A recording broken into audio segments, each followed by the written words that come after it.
প্রশংসা মাত্র আল্লাহ সুবহানাহু ওয়া তাআলা, যিনি বিশ্ব জগতের একমাত্র মালিক, যিনি আমাদের কল্যাণের জন্য সময়কে আমাদের উপযোগী করেছেন এবং এক এক মুহূর্তকে অনেক বেশি বরকতময় করেছেন।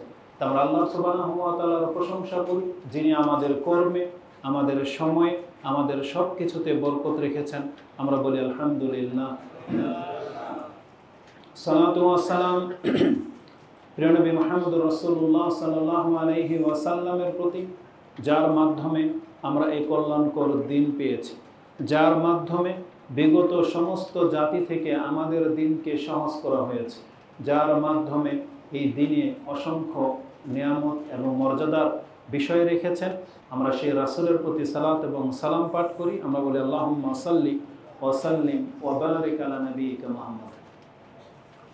মুহররম মাস আরবি গণনাতে এটা হচ্ছে ইসলামিক প্রথম মাস, কিন্তু আমরা হয়তো অনেকেই জানি না যে এই মুহররম মাস কিভাবে আরবি ইসলামিক মাসের সাথে সম্পর্কযুক্ত। এটা হচ্ছে হিজরি সন। হিজরির ইতিহাস যদি সংক্ষিপ্ত পরিসরে আপনার কাছে পেশ করতে হয়, তাহলে জেনে নেন ইসলামের বিজয় যেই দিন থেকে হয়েছে, সেই দিন বা সেই ঘটনাকে কেন্দ্র করে এই মাসকে, বছরকে ইসলামীকরণ করা হয়েছে। আমাদের দৃষ্টিভঙ্গিতে আমরা জানি যে মক্কা বিজয়ের মাধ্যমে ইসলাম বিজয় লাভ করেছে, যেটা অধিকাংশ মানুষ বলবেন যে মক্কা বিজয়ের মধ্য দিয়ে ইসলাম শক্তিশালী হয়েছে। কিন্তু আমাদের জ্ঞানী যারা, আমাদের সালাফ যারা, তাদের দৃষ্টিভঙ্গি একটু ভিন্ন। তারা হয়তো আমাদের চাইতে অনেক সূক্ষ্মভাবে অনেক কিছু ভাবেন, যার জ্বলন্ত প্রমাণ হচ্ছে এই হিজরি সন। আর জ্ঞানীদের মধ্যে উল্লেখযোগ্য হলেন আবু বকর সিদ্দিক এবং তারপরেই হলেন ওমর রাদিয়াল্লাহু তাআলা আনহু। ওমর রাদিয়াল্লাহু তাআলা আনহুর খেলাফতকালে তিনি মজলিসে শুরার পরামর্শের ভিত্তিতে এই হিজরি সন গণনা চালু করেন এবং এমন একটা সময়কে তিনি বেছে নিয়েছিলেন যেটা তাদের বিচক্ষণতা বা তাদের জ্ঞানের পরিধি আপনি এখান থেকে বুঝতে পারবেন। আমরা হলে কি করতাম? হয়তো আমরা রাসূলুল্লাহ সাল্লাল্লাহু আলাইহি ওয়াসাল্লামের জন্মের দিনটাকে কেন্দ্র করে শুরু করতাম, অথবা যেই দিন রাসূলুল্লাহ সাল্লাল্লাহু আলাইহি ওয়াসাল্লাম নবী হয়েছেন সেই দিনটাকে কেন্দ্র করে হয়তো আমরা করতাম, অথবা সর্বোপরি ওই মক্কা বিজয়ের দিনটাকে কেন্দ্র করে হয়তো আমরা গণনা করতাম। কিন্তু ওমর রাদিয়াল্লাহু তাআলা আনহু তিনটার একটাও নেননি। তিনি খুব সূক্ষ্মভাবে বিচার করে আমাদেরকে যেটা বুঝিয়েছেন যে মক্কা বিজয়ের মধ্য দিয়ে ইসলাম বিজয় হয় নাই, বরং ইসলাম বিজয় হয়ে গেছে ওই দিনই যেই দিন মক্কা থেকে রাসূলুল্লাহ সাল্লাল্লাহু আলাইহি সাল্লাম মদিনাতে হিজরত করার অনুমতি পেয়ে গিয়েছিলেন। এটাই ছিল মক্কা মুসলিমদের বিজয়। আল্লাহ সুবহানাহু ওয়া তাআলা রাসূলুল্লাহ সাল্লাল্লাহু আলাইহি ওয়াসাল্লামকে মক্কা থেকে মদিনায় হিজরত করার অনুমতি দেয়া মানি এখন পাল্টা আক্রমণ চলবে। এখন আর ডিফেন্স না, এখন আর ধৈর্য না, এখন আর ক্ষান্ত হয়ে বসে থাকা না, এখন মুসলিমরা ঘুরে দাঁড়াবে, এটার পারমিশন পেয়ে যাওয়া। তখনই আল্লাহ সুবহানাহু ওয়া তাআলা রাসূলুল্লাহ সাল্লাল্লাহু আলাইহি ওয়াসাল্লামকে মক্কা থেকে মদিনায় হিজরত করিয়েছিলেন। যেই বছর হিজরত করেছিলেন এটাকেই ওমর রাদিয়াল্লাহু তাআলা আনহু ইসলামের প্রথম দিন বা প্রথম বছর হিসাবে নির্ধারণ করেন এবং কেউ তার দ্বিমত করেনি। সবাই তার এই সাপোর্টে বা এই মতের উপরে সাপোর্ট করেছেন, সবাই মেনে নিয়েছেন যে এটা একটা উল্লেখযোগ্য বা একটা গ্রহণযোগ্য মত, তাই তিনি এটা করেছেন। আর তখন থেকে এই হিজরি সন চালু। তো সেই সুবাদে ইসলাম বিজয়ের মধ্য দিয়ে, রাসূল ইসলামের হিজরতের মধ্য দিয়ে আজকে তাহলে 1446 হিজরিতে আমরা পৌঁছলাম, যে আজ থেকে 1446 বছর পূর্বে আমাদের নবী মুহাম্মদ সাল্লাল্লাহু আলাইহি ওয়াসাল্লাম মক্কা থেকে মদিনায় হিজরত করেছিলেন। কেউ বলতে পারে তাহলে হিজরত তো আর মুহররম মাসে হয়নি, তাহলে কিভাবে মুহররম মাসে গণনা করা হলো? মুহররম মাসকে প্রথম মাস হিসেবে গণনা করার পেছনে ওমর রাদিয়াল্লাহু তাআলা আনহুর এখানেও সূক্ষ্ম জ্ঞান ছিল। সেটা একটু পরেই আসবে যে মুহররম মাসটা কিভাবে প্রথম মাস হয়, সেটা একটু পরেই আসবে। তাহলে হিজরি সনের ইতিহাস আপনাকে যেটা জানানো হলো যে যেই দিন রাসূলুল্লাহ সাল্লাল্লাহু আলাইহি ওয়াসাল্লাম মক্কা থেকে মদিনায় হিজরত করেছেন সেই বছরটাকেই ইসলামের মাস হিসাবে গণনা করা শুরু হয়েছে। আর সেই বছরেরই একটা মাস হচ্ছে মুহররম, যে মাসে আমরা আছি। এটা বছরের প্রথম মাস, এটাকে ইসলামীকরণ করা হয়েছে কিভাবে? কিসের ভিত্তিতে? কারণ এটা ওমর রাদিয়াল্লাহু তাআলা আনহু করেননি, বরং এটা স্বয়ং আল্লাহ সুবহানাহু ওয়া তাআলা করেছেন। যেমনটা আপনি কোরআন এবং হাদিসে পেয়ে যাবেন। তাহলে মুহররম মাসের ইতিহাস কি?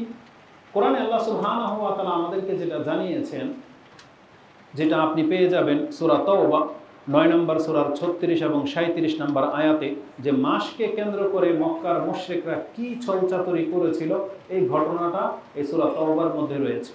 তাতে আল্লাহ সুবহানাহু ওয়া তাআলা 36 নম্বর আয়াতে বলেন, ইন্না ইদ্দাতাশ শুহুরি ইনদাল্লাহি 12 শাহরান ফি কিতাবিল্লাহি ইয়াওমা খালাকাস সামাওয়াতি ওয়াল আরদ।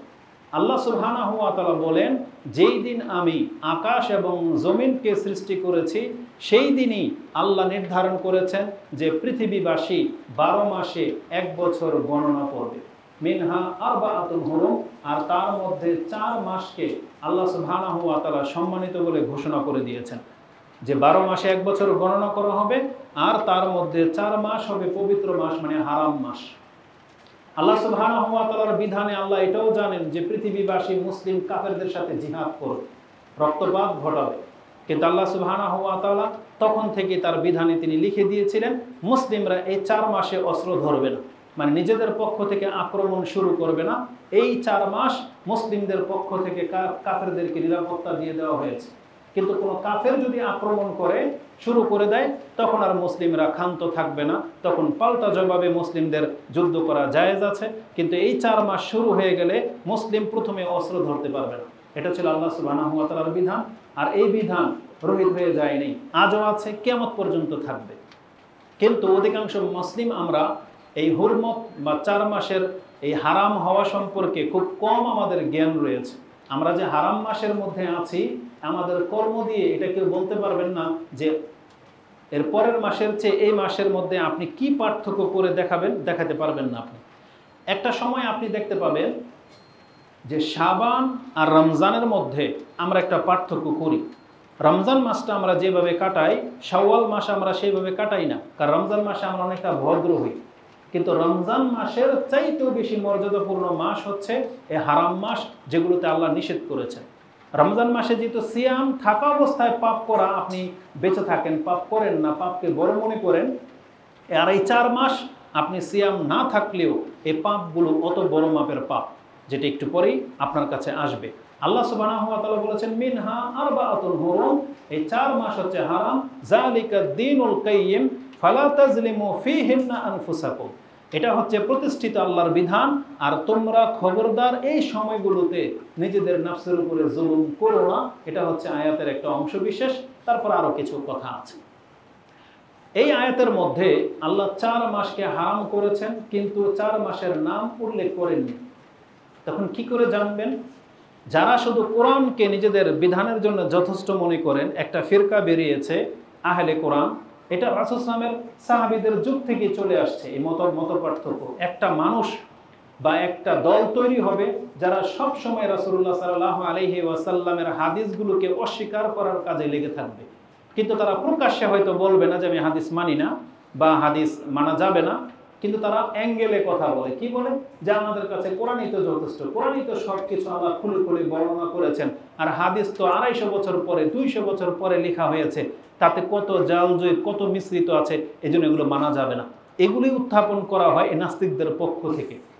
জেনে নেন, আহলে কোরআন শুধু আহলে কোরআন না, বরং এরা নাস্তিক এবং শেষ পর্যন্ত কাফের হয়েই মরবে। এই কোরআনের প্রতি বিশ্বাস তাদেরকে মুসলমান করতে পারবে না। কারণ আমরা অনেক আহলে কোরআনকে দেখেছি যে নাস্তিকতার চিন্তা পোষণ করে এবং নাস্তিক হয়েই মরে। একটা সময় শয়তান যেমন এদেরকে হাদিস থেকে দূরে সরিয়েছে, মরার সময় কোরআন থেকেও তাদেরকে দূরে সরিয়ে দেওয়া হবে, এমনটাই তারা করে। আহলে কোরআন যারা শুধু নিজেদেরকে কোরআনের মধ্যে রাখতে চান, এমন কেউ থেকে থাকলে আপনি একবার চিন্তা করেন তো। আল্লাহ বলেছেন মিনহা আরবাআতুন হুরুম, 4টা মাস হচ্ছে হারাম। এখন আপনি কোরআন দিয়ে এই 4 মাস প্রমাণ করে দেখান, কারণ আল্লাহর বিধান তো আপনাকে মানতে হবে না? তাহলে আল্লাহ বলেছেন ফালা তাজলিমু ফীহিন্না আনফুসাকুম, এই হারাম মাসগুলোতে তুমি নিজেদের উপরে জুলুম করো না। এখন আপনি আমাকে বলেন যে এই 4টা মাস কোন 4 মাস? এটা আপনি কোত্থেকে জানবেন যদি আপনি হাদিস থেকে না নেন? যদি এই শিক্ষা আপনি রাসূল থেকে না নেন, তাহলে এই ওহী তো আল্লাহ আপনার উপরে নাজিল করে নাই। তাহলে 4 মাস আপনি জীবনও বের করতে পারবেন না, কারণ কোরআনের নাম আসে নাই। বরং আমাদেরকে রাসূলুল্লাহ সাল্লাল্লাহু আলাইহি ওয়াসাল্লামের মাধ্যমে জানানো হয়েছে যে সেই 4 মাস কোথায় রয়েছে। এই হাদিস আপনি বুখারী এবং মুসলিমে পেয়ে যাবেন, অন্য কোনো কিতাবে দেখার দরকারই পড়বে না, সরাসরি বুখারী মুসলিমে। বুখারীতে 3 জায়গায় হাদিসটি আছে। ইমাম বুখারী তিনি তার তাফসীরের অধ্যায়ে এনেছেন, যেমন সূরা তাওবার এই আয়াতের তাফসীরে গেলে হাদিসটা সহজে আপনি পেয়ে যাবেন। তারপর আমি আপনাকে নাম্বার বলবো, মাগাজি রাসূল সাল্লাল্লাহু আলাইহি ওয়াসাল্লামের যুদ্ধের অধ্যায়ে গিয়ে আপনি হাদিসটা পেয়ে যাবেন, এবং কিতাবুল হজের মধ্যে সম্ভবত হাদিসটা রয়েছে, কিতাবুল বাদিউল খালক মানে সৃষ্টির সূচনাতে হাদিসটা আছে। ইমাম বুখারী 3 জায়গায় এনেছেন। হাদিসটা কিভাবে আছে, আবি বকরা একজন সাহাবী আনিন নবী সাল্লাল্লাহু আলাইহি ওয়াসাল্লাম আন্নাহু কাল, মানে তিনি বিদায় হজের ভাষণে যে কথাগুলো বলতেন তার মধ্যে এই কথাগুলো ছিল। তিনি বলতেন, ইন্না জামানা কাদ ইস্তাদারাকা হায়াতি ইয়াওমা খালাকাল্লাহুস সামাওয়াতি ওয়াল আরদ as-sanatu 12 শাহরান মিনহা আরবাআতুন হুরুম। যুগ ঘুরে ফিরে ওই অবস্থায় ফিরে এসেছে যেই অবস্থার উপরে আল্লাহ পৃথিবীকে সৃষ্টি করেছিলেন। কত চমৎকার কথা, ইন্না জামানা কাদ ইস্তাদারাকা হায়াতি ইয়াওমা খালাকাস সামাওয়াতি ওয়াল আরদ ইয়াওমা খালাকাল্লাহু আস-সামাওয়াতি ওয়াল আরদ। আল্লাহ যেই দিন আকাশ এবং জমিনকে সৃষ্টি করেছিলেন সেই দিন আল্লাহর কিতাবের মধ্যে মাসগুলো যেভাবে গণনা করা হতো, আজকে পৃথিবী রাসূল ইসলামের মাধ্যমে তিনি বলতেছেন আমার মাধ্যমে আজকে পৃথিবী ওই গণনা মোতাবেক চলে আসছে। তার মানে এটা ছিল হজের খুতবা, মানে হজের ময়দানে তিনি বলেছিলেন, আর হজের পরেই হচ্ছে মুহররম। রাসূলুল্লাহ সাল্লাল্লাহু আলাইহি ওয়াসাল্লাম যেভাবে গণনা শিখিয়েছেন, তার মানে রাসূল ইসলামের এই দিনের আগে মক্কার মুশরিকরা এইভাবে গণনা করতো না যেভাবে আমরা এখন গণনা করি, যেমন মুহররম, সফর, রবিউল আউয়াল, রবিউল সানি, এই যে 12 মাসের নাম আমরা জানি সিরিয়ালভাবে, এই গণনাটা আল্লাহর কিতাবে ছিল প্রথম থেকেই। কিন্তু এর মাঝে পৃথিবীর ইতিহাসের পর্যায়ক্রমে মানুষ সেগুলোকে রদবদল করে দিয়েছে। কিভাবে রদবদল করে দিয়েছে, আর রদবদল করার মধ্যে তাদের স্বার্থ কি ছিল? রাসূল ইসলাম বলেছেন, মিনহা আরবাআতুন হুরুম সালাসাতুন মুতাওয়ালিয়াতুন যুলকাদা যুলহিজ্জা ওয়াল মুহররম ওয়ার রাজব আল মুদার আল্লাযী বাইনা জুমাদা ওয়া শাবান। এটা হচ্ছে হাদিসের অংশ বিশেষ, যেটা বুখারী এবং মুসলিমে রয়েছে। নাম্বারটা বলে দিই, মুসলিমে হাদিসটি আপনি 4275 4275 পেয়ে যাবেন, বুখারীতে হাদিসটি 4662 এবং বুখারীতে হাদিসটি 3197 এবং বুখারীতে হাদিসটি 4406 এবং 7447, মানে 4 জায়গায় বুখারীতে রয়েছে এই তথ্যটি। তা কি তথ্য দেওয়া হয়েছে? যে রাসূল সাল্লাল্লাহু আলাইহি ওয়াসাল্লাম বলেছেন যুগ আবার প্রথম যুগের মতো ফিরে আসছে আমার মাধ্যমে। তার মানে এর আগে এমনটা ছিল না। কি ঘটেছিল? মক্কার মুশরিকরা কি করেছে? এই আয়াতের তাফসীর পড়ে দেখবেন, আল্লাহ সুবহানাহু ওয়া তাআলা তার পরের আয়াতে বলেছেন যে তাদের ইন্নামা নাসিউ জিয়াদাতুন ফিল কুফর, তাদের এই ছল চাতুরি তাদের কুফরিটাকেই বৃদ্ধি করেছে, তারা কোনো তাকওয়ার কাজ করতে পারে নাই। আল্লাহ সুবহানাহু ওয়া তাআলা মক্কার লোকদের আমলের তিরস্কার করেছেন। কি করেছিল মক্কার লোকেরা? মক্কার লোকেরা জানতো যে ইব্রাহিম আলাইহিস সালামের দিনে 4 মাস হারাম, নিষেধ। এই 4 মাস লুটতারাজ করা যাবে না, রক্ত ঝরানো যাবে না, অস্ত্র ধরা যাবে না। এমনকি তারা তাদের পিতার হত্যাকারীকেও যদি সামনে পেয়ে যেত, অস্ত্রকে লুকিয়ে নিয়ে মাথা গুঁজো করে চলে যেত, যাতে এরা দেখেই নি। কিন্তু এদের স্বভাব কি জানেন? এদের বংশের কেউ কাউকে যদি কোনো হত্যাকারীর শত্রুকে সামনে পেয়ে যায়, বিপক্ষের লোককে ও হত্যা করে দেবে, এটা হচ্ছে এদের নিয়ম। কিন্তু এই হারাম মাসে যদি তার পিতার হত্যাকারীকেও যদি সামনে পেয়ে যেত, তারা হত্যা করতো না, বরং মাথা ঢেকে নিয়ে চলে যেত। তারা আল্লাহর এই বিধানটাকে এমনভাবে মানত, এটা তাদের দিনে বহাল ছিল। কিন্তু মক্কার মুশরিকরা দেখলো এই 3 মাসের মধ্যেই হজ পড়ে গেছে, যেমন যুলকাদা, যুলহিজ্জা, মুহররম। যুলকাদা মাসে বিভিন্ন শহর থেকে মানুষ হজে আসে, আবার হজ শেষ করে মুহররম থাকতে থাকতে তারা দেশে ফিরে যায়। তখন আর লুটতারাজ করা যাচ্ছে না, যারা সম্পদের সাথে নিরাপত্তার সাথে আসে বা নিরাপত্তার সাথে ফিরে চলে যায়, তখন তাদের মধ্যে এক কবি বা এক লিডার, তারা কি করলো? তারা ছল চাতুরি করে বলল, আমরা মুহররম মাসটাকে মুহররম না মনে করে এটাকে সফর করে দেব, তার পরের মাসটাকে আমরা মুহররম বানিয়ে দিব। এভাবে তারা 1 মাসকে ঘুরিয়ে দিত। তাদের আর আমাদের সমাজের মাযহাবীদের একটা সূক্ষ্ম পার্থক্য আছে। আর বর্তমান সমাজের মাযহাবকে ফলো করে একটা নিকৃষ্ট চাল তারা চালে। সেটা কি জানেন? মক্কার লোকেরা হিল্লা করেছিল, আবার আমাদের এই মাযহাবের মধ্যে কিছু হিল্লা বাহানা আছে। যেমন তালাকের ক্ষেত্রে তারা হিল্লা করে। কোরআনে আল্লাহ সুবহানাহু ওয়া তাআলা বলেছেন, একজন ব্যক্তি যদি তার স্ত্রীকে এক তালাক দিয়ে দেয় তাহলে আবার ফিরিয়ে নিতে পারবে, দ্বিতীয়বারও ফিরিয়ে নিতে পারবে, তৃতীয়বার তালাক দিয়ে দিলে সে আর কিয়ামত পর্যন্ত ফেরত পাবে না, যতক্ষণ পর্যন্ত অন্য কারোর সাথে যদি বিয়ে হয়ে যায়, আবার যদি সেখানে তালাক প্রাপ্ত হয়ে যায় বা বিধবা হয়ে যায়, চাইলে সে প্রথম স্বামীর কাছে আবার বিয়ে বসতে পারে, যদি এমনটা ঘটে। ইন কেস আল্লাহ বলেছেন যদি ঘটে। কিন্তু মাযহাবের অনুসারী যারা, এরা বলতেছে যদি ঘটে মানে আমরা ঘটাবো, এক রাত্রের জন্য কন্ট্যাক্ট করে বিয়ে দেয়, তালাক নেয়, আবার প্রথম স্বামীর কাছে বিয়ে দেয়। তার মানে আল্লাহর আয়াতটাকে ঠিক রেখে হিল্লা করে। আল্লাহ বলছেন যদি ইন কেস এই ঘটনাটা ঘটে যে গর্তে পড়ে গেলে গোসল করে আবার উঠে আসে, ও বলতেছে পড়ে গেলে কি আমি গর্তে পড়বো, আগে আগে বিয়ে দেওয়ায়, এক রাত দুই রাত বা কন্ট্যাক্ট বিয়ে যেটাকে বলে, এতটা হিল্লা বাহানা তারা করে। অথচ রাসূলুল্লাহ সাল্লাল্লাহু আলাইহি ওয়াসাল্লাম এটাকে লানতের কাজ বলেছেন। লানত করা হবে যাকে হিল্লা করা হলো আর যে হিল্লা দিল, এই দুই পাঠার উপরে রাসূলুল্লাহ সাল্লাল্লাহু আলাইহি ওয়াসাল্লাম লানত করেছেন। যে একটা মহিলাকে নিজে গ্রহণ করলো আর যারা তাকে বিয়েটা দিল, এদের উপরে লানত রাসূলুল্লাহ সাল্লাল্লাহু আলাইহি ওয়াসাল্লাম বলেছেন। তো মক্কার লোকেরাও কিন্তু এটা করতো। এই হিল্লা বাহানাটা ইহুদিদের চরিত্র, একটু পরেই আমি আপনাদেরকে দেখাবো। তো মক্কার লোকেরা হিল্লা আর আমাদের সমাজের এই হিল্লার মধ্যে পার্থক্য কি? মক্কার লোকেরা এদের চাইতে বেটার ছিল। কেমন বেটার? মক্কার লোকেরা জানতো যে 4 মাস হারাম, তারা 4 মাস হারাম এটাকে তো গণনায় ঠিক রাখতে হবে। তাহলে যুলকাদা জিলহিজ্জা তারা হারাম মানলো, এখন মুহররমকে যদি হারাম না মানে তাহলে 1 মাস গ্যাপ পড়লো, এটা কি করতো তারা আরেক মাসে পুরা করে দিত। যেমন ধরে নেন এখন রমজান মাস অনেক গরম, আমরা সবাই সিদ্ধান্ত নিলাম যে রমজান মাসটা অনেক গরমে পড়েছে, এই মাসটাকে আমরা রমজান ধরবো না, আমরা এই মাসে সিয়াম রাখবো না, ওই যে এর 1 মাস 2 মাস পরেই তো ঠান্ডা শুরু হবে, তখন ওই 1 মাস আমরা রমজান ভেবে সিয়াম রেখে নিলাম। যদি আপনারা মেনে নেন তাহলে কিন্তু হয়ে গেল। মক্কার মুশরিকদের মধ্যে এই প্রথাটা ছিল, তাদের নেতারা যদি কোনো নিয়ম চালু করে দিত তাদেরকে পছন্দ হলেই তারা মেনে নিত। এমন ঘটনাটা ঘটেছিল এই মুহররমকে কেন্দ্র করে। তখন যারা হজে আসতো, হজে থেকে ফিরে যাওয়ার পথে তারা লুটতারাজ করে সব রেখে নিত, কারণ তখন এটাকে মুহররম মাস তারা মনে করতো না, তারা মনে করতো এটা সফর মাস, মুহররম তার পরে আসবে, মানে লুকাতো। আল্লাহ সুবহানাহু ওয়া তাআলা তাদের এই হিল্লা বাহানার নিন্দা করেছেন এই কোরআনে, যেটা আপনি সূরা তাওবার 36 এবং 37 নম্বর আয়াতে পেয়ে যাবেন। আর রাসূলুল্লাহ সাল্লাল্লাহু আলাইহি সাল্লাম বলেছেন তখন যে ইসলামের মাধ্যমে আল্লাহ আবার ওই সংখ্যাটাকে পুরা করেছেন, এবং যেইভাবে আল্লাহর কিতাবের সিরিয়াল ছিল সেইভাবে আজকে ইসলাম এই মাসগুলোকে আবার জায়গা মতো এসে বসিয়ে দেওয়া হয়েছে।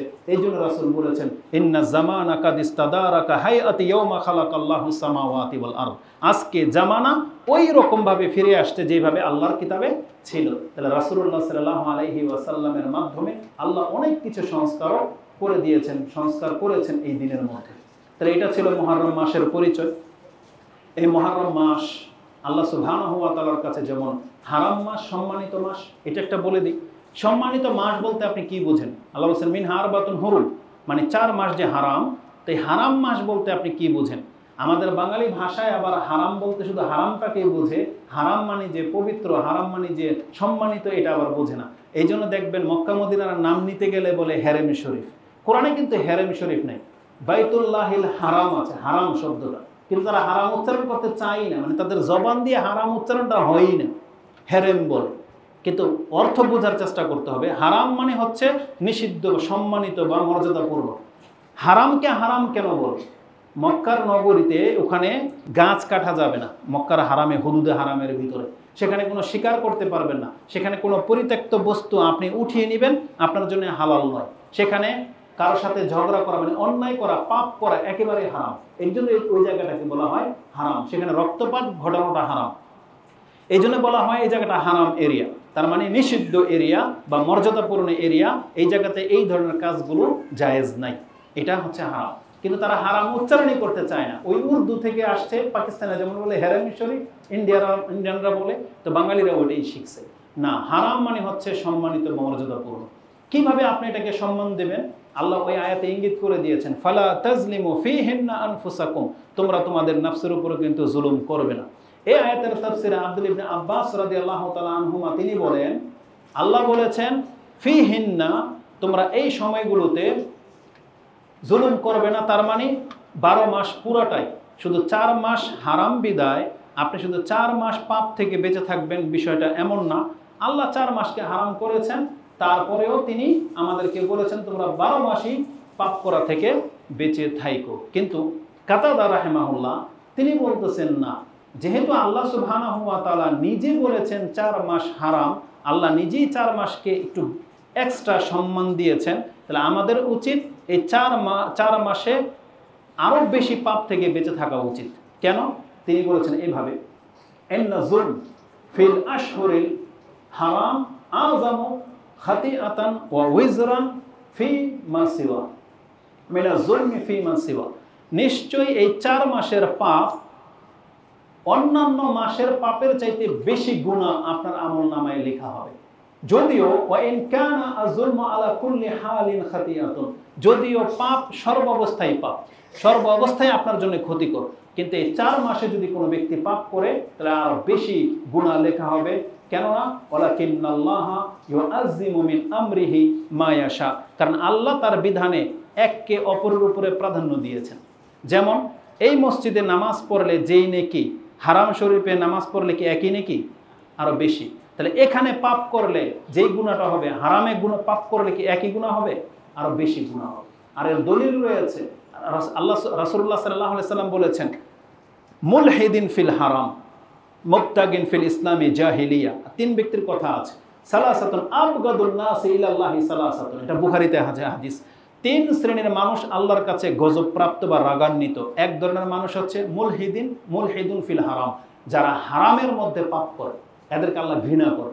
আর মুবতাগিন ফিল ইসলামি সুন্নাতাল জাহিলিয়া, আর যেই ব্যক্তি ইসলামের মধ্যে জাহিলিয়াতের রীতিনীতি তালাশ করে, এই ব্যক্তি হচ্ছে আল্লাহর কাছে ঘৃণিত। আরেক ব্যক্তি হচ্ছে যে খুনের বদলার নামে 2 গ্রুপের সাথে দ্বন্দ্ব লাগিয়ে দেয়, এই ব্যক্তি হচ্ছে আল্লাহর কাছে ঘৃণিত। এই 3 শ্রেণীর মানুষ, এটা বুখারীতে আছে। আর মুসলিমে আছে, মদিনা শহরের মানে মদিনাবাসীর সাথে যদি কোনো ব্যক্তি শত্রুতা করে, আল্লাহ তাকে জাহান্নামে গালিয়ে আগুনের সাথে এমনভাবে গালিয়ে দিবেন যেভাবে লবণ পানির সাথে গুলে যায়। এই হাদিস মুসলিমে আছে।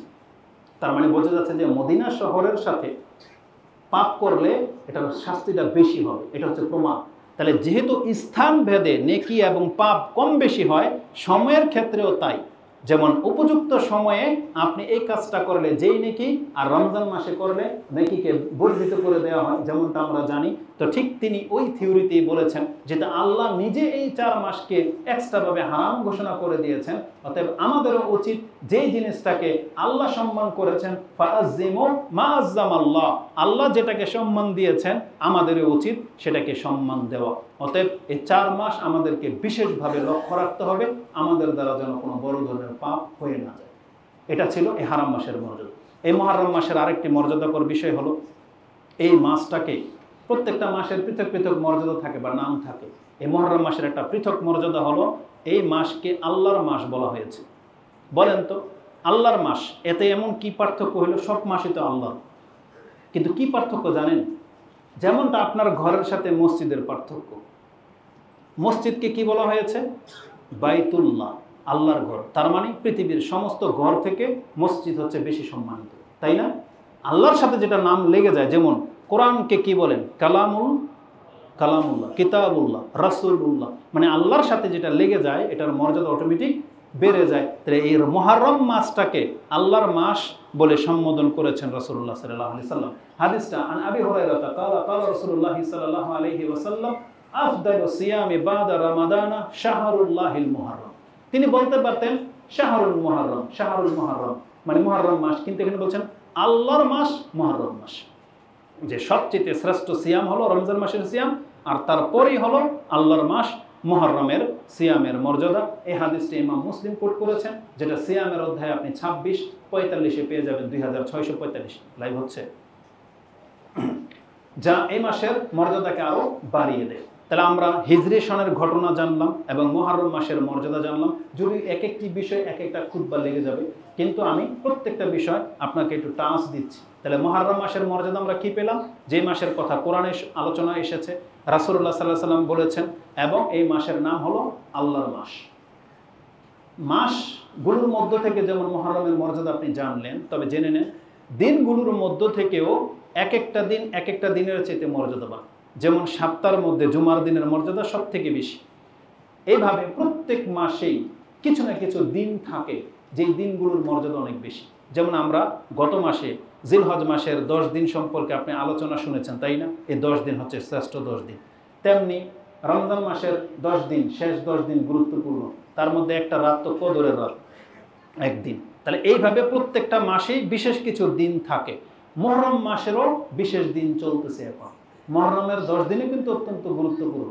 কোন হাদিস যখন আপনি সূক্ষ্মভাবে পড়বেন তখন দেখতে পাবেন সূরা ফজর, এই আয়াতের মধ্যে যে আয়াতটা আছে না, ওয়াল ফজরি ওয়া লায়ালিন আশর, আল্লাহ যে 10 রাত্রের শপথ করেছেন, এর তাফসীর পড়ে দেখবেন তার প্রসিদ্ধ মত তিনটাই আব্দুল ইবনে আব্বাস রাদিয়াল্লাহু তাআলা আনহুমা থেকে প্রমাণিত রয়েছে।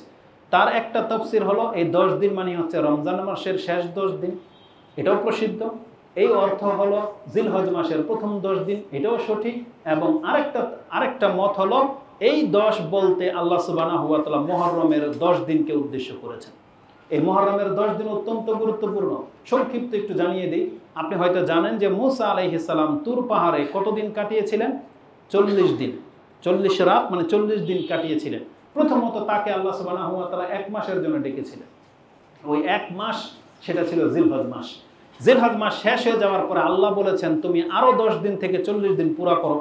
এই যে আরো অতিরিক্ত 10 দিন আল্লাহ বলেছেন তুমি থাকো, এই 10 দিনই ছিল মুহররমের 10 দিন। এটা অত্যন্ত গুরুত্বপূর্ণ, যার ফলে কারণ এই 10 দিন আল্লাহর কাছে অনেক সম্মানিত। পৃথিবীর ইতিহাসে হয়তো এই মুহররমের 10 দিনে অনেক কিছু ঘটেছে, কিন্তু যেগুলো আমাদেরকে জানানো হয়নি।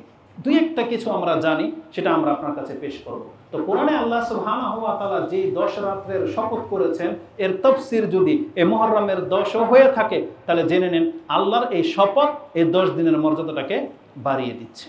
তাহলে এই জন্য এই 10 দিনকে আপনি গুরুত্বের সাথে নেবেন। এই মুহররমের 10 তারিখের একটা বৈশিষ্ট্য হলো, এই 10 দিনের মধ্যে শ্রেষ্ঠ দিন হলো 10ম দিন, 10 তারিখের দিন, যেটা হচ্ছে আজকের খুতবার বিষয়। যেই দিনটাকে আমরা আশুরার দিন হিসেবে জানি। আশুরা মানে কি? আশুরা মানে আশুরা আশরা থেকে, আশরণ থেকে মানে আশুরার উৎপত্তি। আশরা মানে হচ্ছে 10, ওই দশম হচ্ছে আশুরা। তাহলে প্রত্যেক মাসেই তো 10ম তারিখ থাকে, 10 তারিখ থাকে। অন্য কোনো মাসের 10 তারিখে কিন্তু আশুরা বলা হয় না। যখনই আশুরা বলা হয়, আপনিও জানেন, সবাই জানে, যেটা মুহররমের 10 তারিখকে বোঝানো হয়েছে।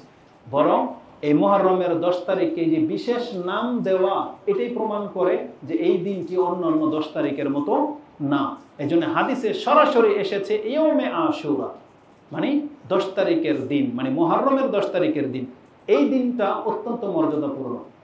আমি আমার স্বল্প জ্ঞানে বা ক্ষুদ্র জ্ঞানে যেটা দেখেছি, কোনো ব্যক্তি যদি মুহররমের 10 তারিখ নিয়ে স্টাডি করে, তাহলে আপনি দেখতে পাবেন এটা বিস্ময়কর দিন, যেটা আমাদের কাছে এভাবে কেউ তুলে ধরে নেই। বিস্ময়কর দিন মানে পৃথিবীর ইতিহাসে এমন দিন আপনি খুঁজে পাবেন না। এই দিনের মর্যাদা হচ্ছে ইব্রাহিম আলাইহিস সালামের মতো। জানেন আপনি ইব্রাহিম আলাইহিস সালামের মর্যাদা কি? ইব্রাহিম আলাইহিস সালাম হচ্ছেন এমন একজন ব্যক্তি যাকে আল্লাহ সুবহানাহু ওয়া তাআলা এই পৃথিবীর সবার উপরে সম্মানিত করেছেন, কোরআন দ্বারা ঘোষিত, যেটা সূরা বাকারাতে আপনি পেয়ে যাবেন একটা আয়াতে, সম্ভবত 127 হইতে পারে, যে ইব্রাহিম আলাইহিস সালামকে আল্লাহ পুরো পৃথিবীর উপরে প্রাধান্য দিয়েছিলেন। কেমন প্রাধান্য? মুহাম্মদ সাল্লাল্লাহু আলাইহি ওয়াসাল্লামকে কারা মানে? শুধু মুসলিমরা মানে, তাই না? কোনো কাফের মানতে পারে, কিন্তু ইব্রাহিম আলাইহিস সালাম এমন এক ব্যক্তি যাকে মুসলমানরা তো মানেই, যাকে মক্কার মুশরিকরাও মানত, যাকে ইহুদিরাও সম্মান করে, যাকে খ্রিস্টানরাও সম্মান করে।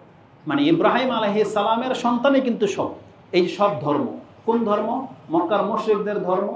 এই সন্তানগুলো ইব্রাহিম আলাইহিস সালামকে মানে পিতা হিসাবে। খ্রিস্টানরা মানে, ইহুদিরা পর্যন্ত ইব্রাহিম আলাইহিস সালামকে তাদের পিতা মানে, এবং আমরাও মানি। তার মানে মুসলিম ধর্ম, খ্রিস্টান ধর্ম, ইহুদি ধর্মের সবাই ইব্রাহিম আলাইহিস সালামকে সম্মান করে, এবং মক্কার মুশরিকরা পর্যন্ত ইব্রাহিম আলাইহিস সালামকে সম্মান করত। তাহলে সব ধর্মের কাছে যেমন ইব্রাহিম আলাইহিস সালাম প্রাধান্য পেয়ে আছে, ঠিক মুহররমের দিনটাও সব ধর্মের কাছে সম্মানিত। এটা শুধু আমাদের ইসলামের মধ্যে না, আশ্চর্য হয়ে যাবেন, এটা এমন একটা দিন যেই দিনকে সম্মান ইহুদি পর্যন্ত করে, খ্রিস্টানরাও করে, মুসলিমরাও করে, এবং মক্কার মুশরিকরাও এই দিনটাকে সম্মান করত। আসুন আপনাকে সংক্ষিপ্ত ইতিহাস শুনিয়ে দিই, এক এক করে বলি। ইহুদি খ্রিস্টানরা কেন এই দিনটাকে সম্মান করত, এটার কারণ কি? আনাবি মুসা ক্বালা কানা ইয়াউমে আশুরা ইয়াওমান তুআজ্জিমুহু আল ইয়াহুদ ওয়ান নাসারা। এই হাদিস থেকে আমি আপনার কাছে কোট করেছি যে ইহুদি নাসারারাও আশুরার দিনটাকে সম্মান করত, বড়দিন হিসেবে জানে। এই জায়গার মধ্যে আছে কি ইয়ৌমুন আজিম। আমরা জানি যে খ্রিস্টানদের বড়দিন হচ্ছে 25শে ডিসেম্বর, তাই না? এটা হচ্ছে বৌদ্ধ খ্রিস্টানদের আকীদা। কিন্তু ঈসা আলাইহিস সালামের আসল অনুসারী যারা, তাদের কাছে বড়দিন ছিল মুহররমের 10 তারিখ। মুসা আলাইহিস সালামের অনুসারী যারা ছিল এবং তাদের কাছাকাছি পথের উপরে যারা ছিল, তারাও পর্যন্ত এই মুহররমের 10 তারিখে ঈদ পালন করত। কিন্তু পরবর্তী জাতি এটাকে নষ্ট করে দিয়েছে, তারা তাদের মতো করে দিন পালন করা শুরু করে দিয়েছে। কিন্তু মুসা আলাইহিস সালামের ইতিহাস থেকে জানা যায় যে খ্রিস্টানদের বড়দিন ছিল এই মুহররমের 10 তারিখ। এই জায়গার মধ্যে এটা আছে, কানা ইয়াউমু আশুরা ইয়াউমুন তুআজ্জিমুহু আল ইয়াহুদ ওয়ান নাসারা। এটা এমন একটা দিন যেই দিনটাকে সম্মান করতে ইহুদি এবং নাসারারা। আরেকটা বর্ণনা আসছে তাউদ্দুহু আল ইয়াহুদ ঈদান, ইহুদিদের কাছে এই দিনটা ছিল আনন্দের দিন, ঈদের দিন, এই আশুরা। এটা আপনি পেয়ে যাবেন, ইমাম মুসলিম তার সিয়ামের অধ্যায় কোট করেছেন 2550 এবং বুখারীতে হাদিসটি 2005-এ রয়েছে। তাদের এই আনন্দের পেছনে মূল কারণ কি ছিল? ইবনে আব্বাস বলতেছেন আন্না রাসূলুল্লাহ সাল্লাল্লাহু আলাইহি ওয়াসাল্লাম কাদিমাল মদিনা, মদিনাতে যখন আসলেন তিনি দেখতে পেলেন ফাওয়াজাদাল ইয়াহুদু সিয়ামা ইয়াউমে আশুরা। এসে দেখেন, মদিনা যেহেতু ইহুদিরা বাস করত, এসে দেখেন যে ইহুদিরা সিয়াম অবস্থায় আছেন। তাদেরকে জিজ্ঞাসা করা হলো আইয়ু ইয়াউমিন হাযা, ফাকালা লাহুম মা হাযাল ইয়াউম আল্লাযী তাসুমুনাহু, এটা কোন দিন, আজকে যে তোমরা সিয়াম রেখেছো কিসের ভিত্তিতে? তখন ইহুদিদের পক্ষ থেকে রাসূল সাল্লাল্লাহু আলাইহি ওয়াসাল্লামকে জানানো হয়েছিল হাযা, ফাকালু হাযা ইয়াউমুন আযীম, এটা একটা মহান দিন। নাজ্জাল্লাহু ফীহি মূসা ওয়া কওমা ওয়া গাররাকাল্লাহু ফিরআউনা ওয়া কওমা, আল্লাহ সুবহানাহু ওয়া তাআলা এই দিন মূসা আলাইহিস সালাম এবং তার কওমকে, জাতিকে বিজয়ী দান করেছিলেন এবং ফেরাউনকে এবং তার সৈন্যবাহিনী সহ তাদেরকে ডুবিয়ে মেরেছিলেন। এটা ছিল এই মুহররমের 10 তারিখের দিন। এই জন্য এটা আমাদের কাছে ইয়াউমুন আযীম। তাদের আরেকটা শব্দ হচ্ছে হাযা ইয়াউমুন সালেহ নাজ্জাল্লাহু ফীহি মূসা, এটা হচ্ছে আমাদের কাছে সবচেয়ে সম্মানিত দিন, কারণ এই দিন আল্লাহ মূসা আলাইহিস সালামকে বিজয়ী দান করেছেন। যে হাদিসটা আপনি বুখারীতে 1865 এবং মুসলিমে হাদিসটি 2548-এ পেয়ে যাবেন। তাহলে আমরা এটার কারণও জানলাম, ইহুদি কেন আশুরার দিনটাকে সম্মান করত? কারণ এই দিন মূসা আলাইহিস সালামকে জয়ী করা হয়েছিল, আর মূসা আলাইহিস সালামকেও তারা তাদের নবী মানে, এজন্য তাদের নবীর খুশিতে তারা এই দিনটাকে ঈদের দিন হিসেবে ঘোষণা করেছিল। এটা হচ্ছে ইহুদিদের চরিত্র। মূসা আলাইহিস সালাম কি করত? এই দিনটিতে মূসা আলাইহিস সালাম ঈদের দিন পালন করতো না, একটু পরে সে কথাটা আসবে। মক্কার মুশরিকদের কাছে এই দিনটি ছিল সম্মানিত দিন। এটা কোত্থেকে প্রমাণ করা যাবে? বুখারী এবং মুসলিম থেকে। আন আয়েশাতা কালাত কানা ইয়াউমে আশুরা, ইয়াউমে আশুরা এটা এমন একটা দিন তাসুমুহু কুরাইশুন ফিল জাহিলিয়া, জাহিলিয়াতের যুগ থেকে কুরাইশরা পর্যন্ত এই 10ই মুহররমের দিন সিয়াম রাখত কুরাইশরা। তারপরে ওয়াকানা রাসূলুল্লাহ সাল্লাল্লাহু আলাইহি ওয়াসাল্লাম ইয়াসুমুহু, এমনকি মুহাম্মদুর রাসূলুল্লাহ সাল্লাল্লাহু আলাইহি ওয়াসাল্লাম পর্যন্ত এই মুহররমের 10 তারিখে সিয়াম রাখত। কিন্তু তিনি জানতেন না যে সিয়ামের কারণ কি, কারণ তখন তার কাছে ওহী নাজিল হয় নাই। মানে ইসলামের আগের বাপদাদারা রাখে, তিনিও ইব্রাহিম আলাইহিস সালামের ধর্মের অনুপাতে তিনিও এই দিন সিয়াম রাখতেন, কিন্তু এর কারণ তিনি জানেন না বা জানানো হয়নি। এটা বুখারীতে রয়েছে। আয়েশা রাদিয়াল্লাহু তাআলা আনহা থেকে আরেকটা হাদিস ইমাম বুখারী কোট করেছেন। এই হাদিসটা ছিল 1863। আন আয়েশা কালাত কানু ইয়াসুমুনা আশুরা ক্বাবলা আইয়ুফরাদা রমাদান, ইসলাম নাজিল হওয়ার পরেও রমজান মাস ফরজ হওয়ার আগ মুহূর্ত পর্যন্ত সবার কাছে এই সিয়ামটা প্রাধান্যযোগ্য ছিল। তার মানে রমজান ফরজ হয়েছে 2য় হিজরিতে, রাসূল সাল্লাল্লাহু মক্কাতে ছিলেন 13 বছর আর আসলেন 2 বছর, মানে 15 বছরই রাসূল সাল্লাল্লাহু সিয়াম রেখেছেন রমজান ফরজ হওয়ার পরে, মানে আগে। ওয়াকানা ইয়াউমুন তুস্তারু ফিহিল কাবা, এখানে আরেকটা নতুন তথ্য আছে, হয়তো অনেকে জানেন না, যে কাবা ঘরে যে গিলাপ চড়ানো হয়, এই যে কাপড় যে চড়ানো হয়, এটা নতুন আবিষ্কার হয় নাই, এটা অনেক আগের ইতিহাস। এটা সাহাবায়ে কেরামদের যুগ থেকে চলে আসছে, এমনকি ইসলাম আসার আগের ইতিহাস। শুধু ইসলামের মধ্যে এটা করা হয় নাই, মানে মক্কার মুশরিকরা পর্যন্ত কাবা ঘরকে গিলাপ দিয়ে ঢেকে রাখতো। আর এটা কখন করত? তারা 10ই মুহররমের দিন তাদের এই গিলাপ চড়াতো, কাবা ঘরের গিলাপ চড়াতো তারা 10ই মুহররমের দিন। এটা ইমাম বুখারী কোট করেছেন, যেটা আপনি 1592-তে পেয়ে যাবেন। এই হাদিসটা আমি গত বছরও বলেছিলাম, এই জন্য বলেছিলাম আপনি ইতিহাস ঘেটে দেখেন, মক্কায় কিন্তু কাবা ঘরের গিলাফ চেঞ্জ করা হতো আরাফার দিন। আরাফার দিন যখন সবাই আরাফাতে চলে আসতো, এই সুযোগে তারা কাপড়কে চেঞ্জ করে নিত, আর ঈদের দিন নতুন কাপড় মানুষ দেখতে পেত। কিন্তু 2 বছর আগে থেকে, মানে করোনার 2 বছর আগে থেকেই এটা ওই চালু করা হয়েছে। এখন আর আরাফাতের দিন কাপড়কে গিলাফ পরিবর্তন করা হয় না, বরং মুহররমের 1 তারিখে কাপড়কে পরিবর্তন করা হয়। বুঝছেন? মুহররমের নতুন বছর হিসেবে মুহররমের 1 তারিখে এই কাপড়কে পরিবর্তন করা হয়। কিন্তু এটাই ছিল পূর্বের ইতিহাস। তারা 10 তারিখে করত, আর এরা এখন 1 তারিখে করতেছে। যদিও মনে হয় 10 তারিখে নিয়ে গেলেই ভালো হইতো, তাহলে ইতিহাসটা ওই সাথে মিলে যেত। এটা ছিল এই 10ই মুহররমের মর্যাদাকর দিন। এই দিনে আবার আমাদের করণীয় কি, এটা একটু বলে দিই। আমাদের করণীয় হলো, যেহেতু আমরা জানলাম যে এই দিনে রাসূলুল্লাহ সাল্লাল্লাহু আলাইহি ওয়াসাল্লাম সিয়াম রাখতেন, আর আমাদেরকেও এই একটাই আদেশ রাসূল সাল্লাল্লাহু করেছেন যে তোমরাও সিয়াম পালন করো।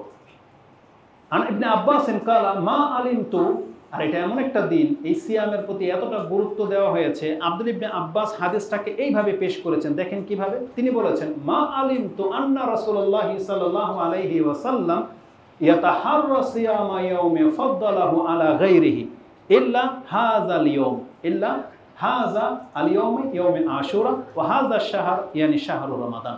তার মানে তিনি রমজান মাসে এই হাদিসটিকে বলেছিলেন। হয়তো এই হাদিসটি ইমাম বুখারী এবং মুসলিমে রয়েছে।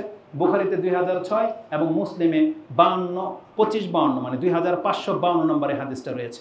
আব্দুল ইবনে আব্বাস রাদিয়াল্লাহু তাআলা আনহুমা তিনি বলতেছেন যে আমার ইলমে এর বেশি কিছু জানি না, আমি কোনোদিন রাসূলুল্লাহ সাল্লাল্লাহু আলাইহি ওয়াসাল্লামকে আশুরার দিনের সিয়ামের চেয়ে অন্য কোনো সিয়ামকে এত গুরুত্বের সাথে খোঁজা আমি দেখিনি।